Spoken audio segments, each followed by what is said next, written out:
Salve, salve, meu povo, professor Diogo Xavier na área, para mais uma aula de História de Pernambuco para o concurso da PMPE. A aula de hoje será com resolução de questões. Nós vamos pegar questões que vão ali da insurreição pernambucana até a parte de quilombos e guerra dos mascates. Vamos estar trabalhando esse conteúdo hoje com vocês. Na nossa playlist aqui, você já tem vídeos de conteúdo da começo, colonização, até o período imperial no Brasil. O último vídeo eu falei sobre Guerra dos Cabanos. Então, já terminamos até o século XIX. Vamos fazer essa vídeo de questões. Semana que vem, voltamos com conteúdo. Beleza, meu povo? Então, esse também é o último vídeo de 2023. Quem está aqui nessa jornada com a gente, talvez lá desde o começo da Guarda Municipal. Então, fazendo esse canal crescer, muito obrigado. Nós já passamos a marca dos 7.000 inscritos, então muito obrigado. O ano 2023 foi muito vitorioso para mim. E hoje também é o aniversário da minha mãe, dia 28 de dezembro. Então, eu queria deixar aqui, ó.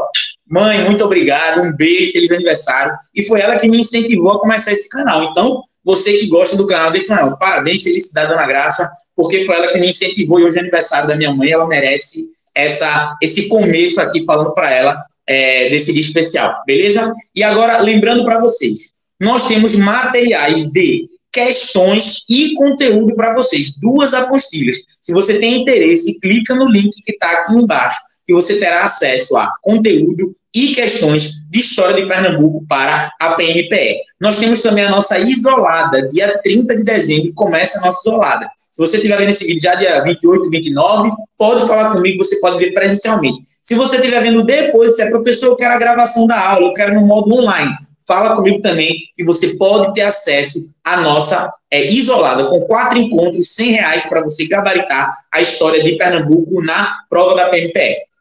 E no dia 14 de janeiro, já temos conteúdo para janeiro, teremos a nossa aula de campo. Essa é para quem é de região metropolitana do Recife, porque essa vai ser presencialmente. Nós vamos fazer um passeio andando e vendo a história de Pernambuco no dia 14 de janeiro, a partir das 8h30 da manhã. Beleza? Tranquilo? Então, vamos embora para o nosso conteúdo direto, para o nosso conteúdo, que nós vamos começar falando sobre insurreição pernambucana. Vou colocar as questões aqui na tela agora. Beleza? Aqui. Vamos nessa. Vai aparecer para vocês agora, nesse momento. Inclusive, quem gosta de resolução de questões, tem a nossa live, certo? Tem a nossa live, ok? Então, vamos lá.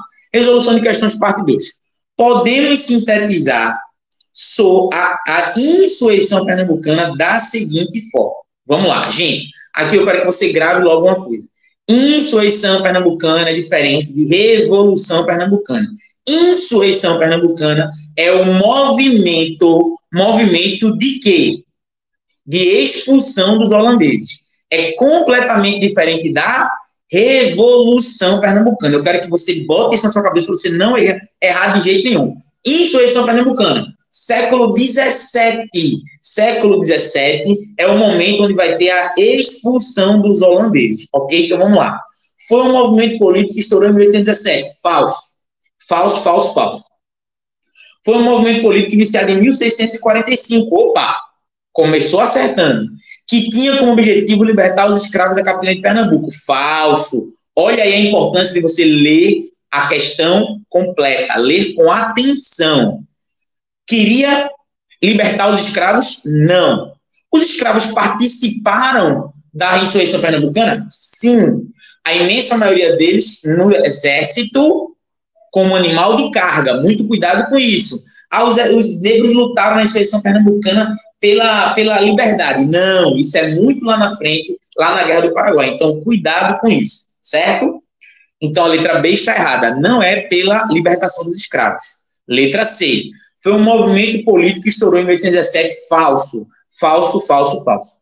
Foi um movimento que estourou em Pernambuco que buscava separação entre Brasil e Portugal? Não. Tem nada a ver com libertação, independência, não tem nada a ver com isso. Letra E. Foi um movimento político iniciado em 1645, que tinha como objetivo expulsar os holandeses que controlavam a capitania de Pernambuco. Perfeito, verdadeiro, é essa alternativa que tem para vocês, ok? Então, o que nós temos aqui?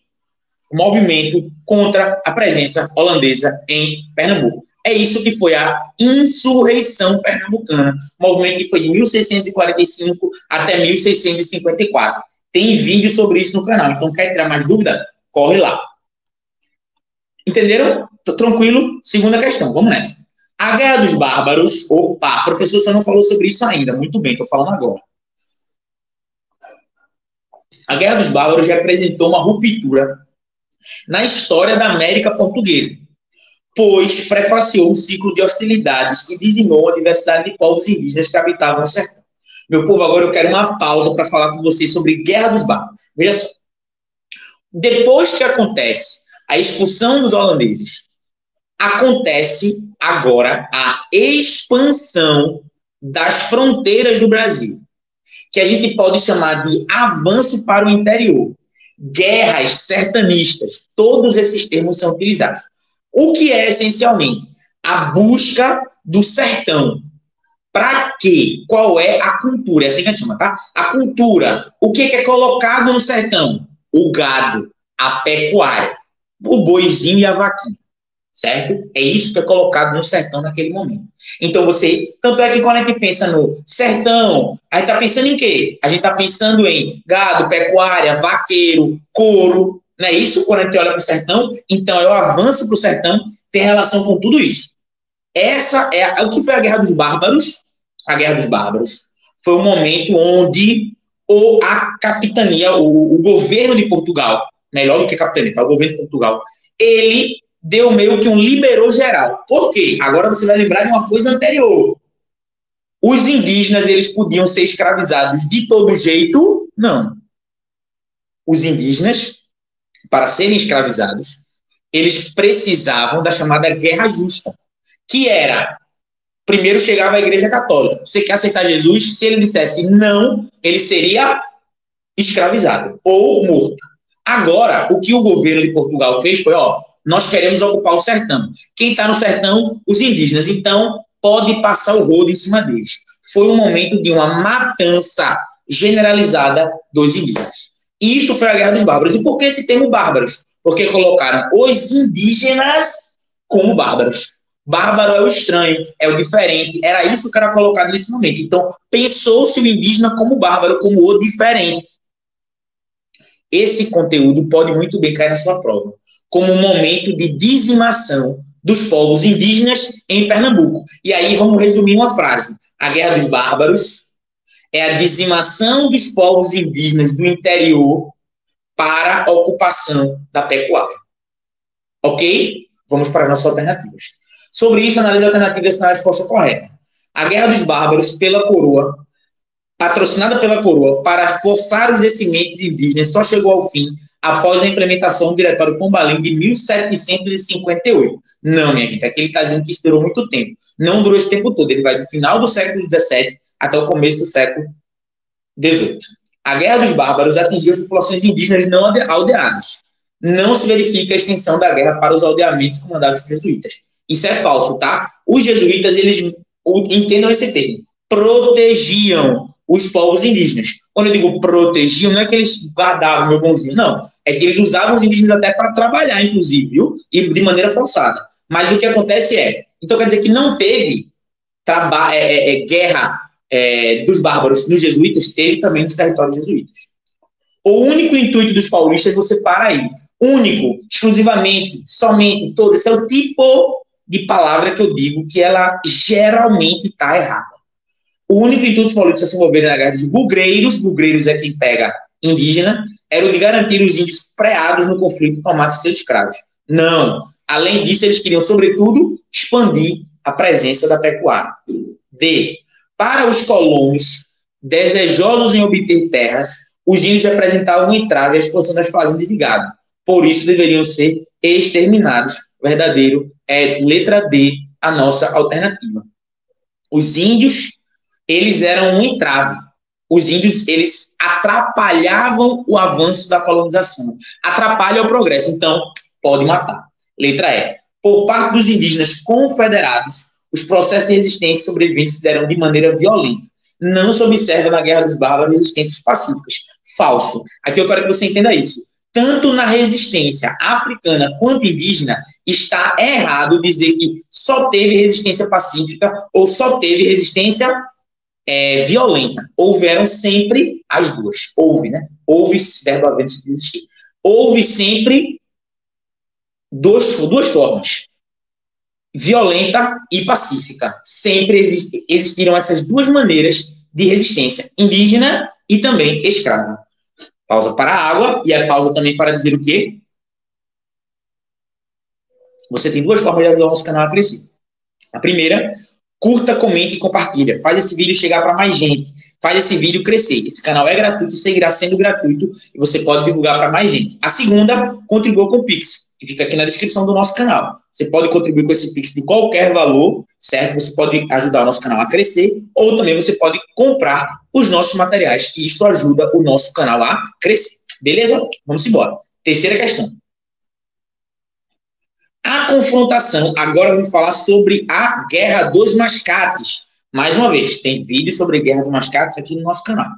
A confrontação entre a loja e o engenho tendeu principalmente a assumir a forma de uma contenda municipal de escopo jurídico-institucional entre um Recife florescente, que aspirava à emancipação, e uma Olinda decadente, que procurava mantê-lo numa sujeição irrealista. Essa ingênua fachada municipalista não podia, contudo, resistir ao embate dos interesses em choque. Logo, revelou-se que o que realmente era. O jogo de cena escondeu uma luta pelo poder entre o credor urbano e o devedor rural. Texto do...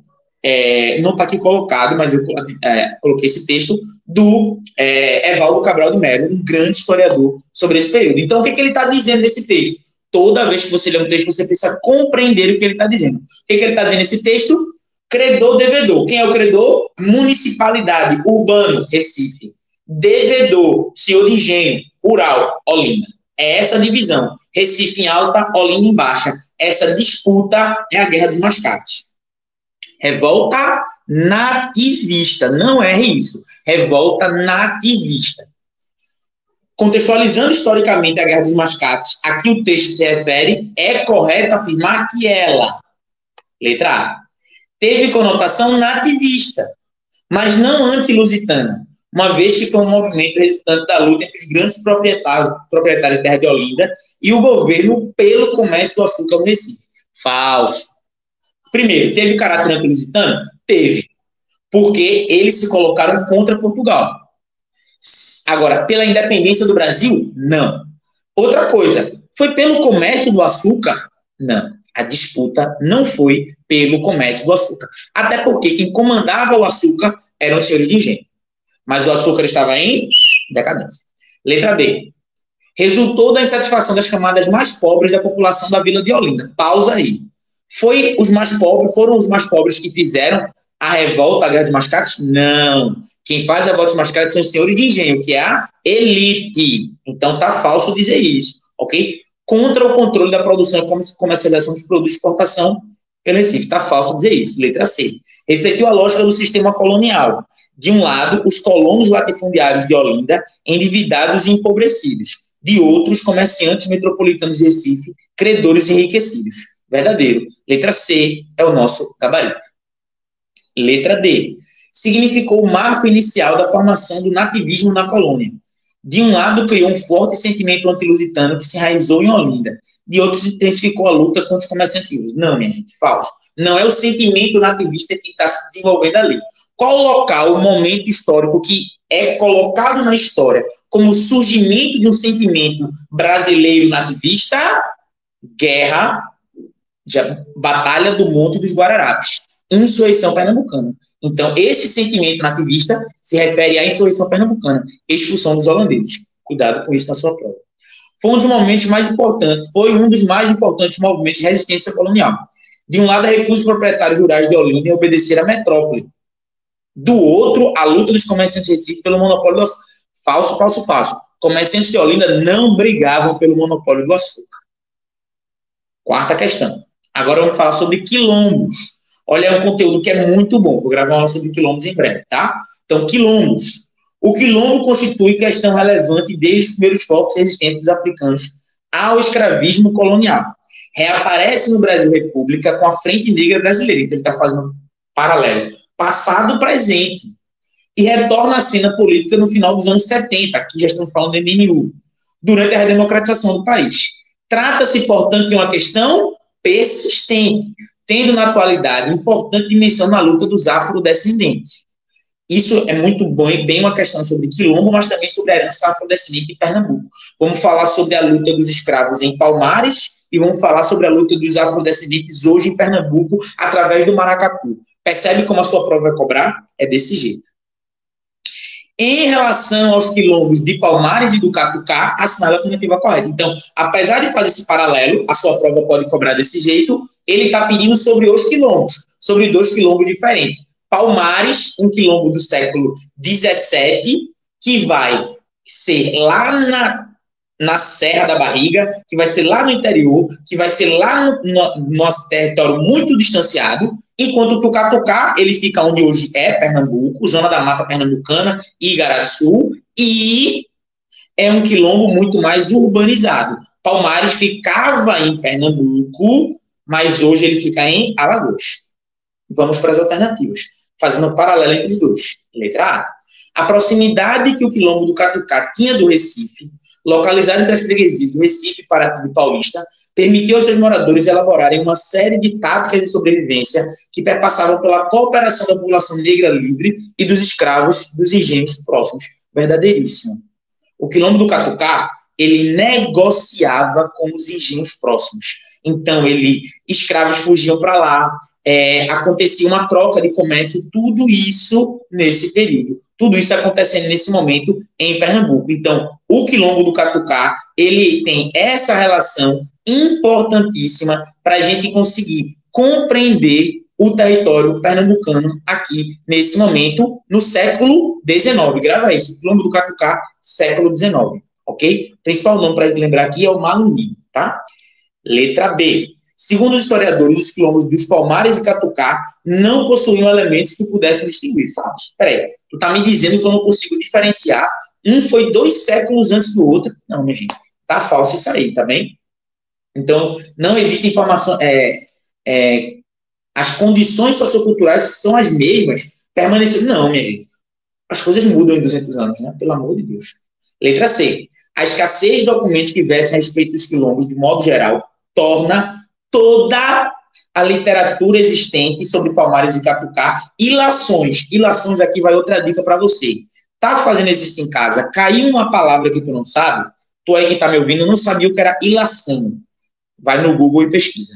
O problema é se tu não souber, na hora da prova, o que a palavra significa. Ilação é invenção do historiador. Não, gente. Catucá e Palmares existiram de verdade. Não existem, assim, informações precisas e verídicas. Isso está falso. Existem, sim, tá? Letra D. Ao contrário do observado em Palmares, o Catucá não era um quilombo dividido em vários grupos no meio da floresta. Falso. O Catucá era um quilombo que se estendia por muitos territórios, veja, da Zona da Mata, ali, Nazaré da Mata e tal, até Paulista e Igaraçu, veja, é muito longo. Então, tinham várias cabanas, vários locais, vários territórios, todos esses, uma formatação espalhada até para ajudar na fuga. O único meio da vila dos quilombolas era a agricultura de subsistência. Falso, não era o único. Eles trocavam, eles negociavam, eles compravam, eles vendiam, tudo isso acontecia. Letra E. Quando finalmente os holandeses conseguiram vencer a resistência luso-brasileira, eles encontraram várias plantações queimadas, engenhos destruídos e escravos fugidos. Foi justamente nesse contexto de batalha que foram criadas as condições necessárias para o aparecimento do Quilombo dos Palmares. Gente, o Quilombo dos Palmares, ele vai surgir após, na expulsão dos holandeses. Então, você tem alguns quilombos que vão surgir na entrada, mas, sobretudo, Palmares vai surgir na expulsão dos holandeses. Palmares é um quilombo do momento da insurreição pernambucana. Quinta questão. Agora nós vamos fazer uma questão sobre cultura. Lembrando, se você chegou até aqui, não deixou aquela curtida, deixa aquela curtida, compartilha naquele grupo de WhatsApp. Faz esse vídeo chegar para mais gente. Ok? Vamos embora crescer. Pausa para questão sobre cultura. Está no edital de vocês. Um dos resquícios franceses na dança são os comandos proferidos pelo marcador da quadrilha. Seu papel é anunciar os próximos passos da coreografia. O abrasileiramento de termos franceses deu origem, por exemplo, ao Sarué, Soiré, reunião noturna, ordem para todos se juntarem no centro do salão. Anarrié, em arrière, para trás. E Anavan, ou Alavantu, que a gente chama, né? Anarrié, Alavantu. Então, o que esse texto está falando? Uma coisa bem típica nordestina, que é o São João, a dança de quadrilha. Você vai lá, a dança de quadrilha em junho e tudo mais, as festas juninas. É bem pernambucano. Isso é cultura brasileira, cultura nordestina, orgulho da minha terra, mas tem presença francesa. Tá entendendo isso, minha gente? Quero que você grave uma coisa, anote aí no papel. A cultura, ela nunca vem de um lugar só. A cultura, ela é misturada de vários lugares. Grava isso, que é muito importante para a sua prova. A cultura, ela vai ser sempre a junção de vários locais e a mistura de muitos territórios e povos e períodos históricos. A característica apresentada dessa manifestação popular resulta do seguinte processo histórico. Qual é o processo histórico? Letra E. Apropriação de práticas estrangeiras. Então, quando eu pego algo francês e trago para virar nordestino, eu apropriei. Eu trago para mim. E por isso que é uma apropriação, porque eu não vou pegar igual. Eu não vou dançar igual se dança na França. Eu vou pegar uma palavra, uma expressão, algo e vou transformar aquilo em algo próprio da minha cultura. É aquilo que os modernistas depois vão chamar de antropofagia, né? Então, você pegar algo de fora e transformar em algo brasileiro. Nesse caso, mais especificamente, nordestino. Então, entenderam isso? A cultura, ela é sempre a mistura. Ela vai pegar elementos de vários lugares e vai transformar em algo específico. Então, massificação da arte erudita, não, você não tem massificação. Laicização de rituais religiosos, não tem massificação. Restauração dos costumes antigos, não, você não vai restaurar, você vai pegar. E a B, de rejeição de hábitos elitistas, não é rejeitar. Você pega um hábito elitista e transforma ele em outra coisa. Compreenderam isso? Tranquilo? Gostaram? Pessoal, tamo junto. Hoje, gravando, fazendo esse vídeo, né, aqui para vocês com questões. Semana que vem, pós-Réveillon, já temos vídeo aqui para vocês sobre Pernambuco República. Beleza? Tamo junto. Forte abraço. Até a aprovação.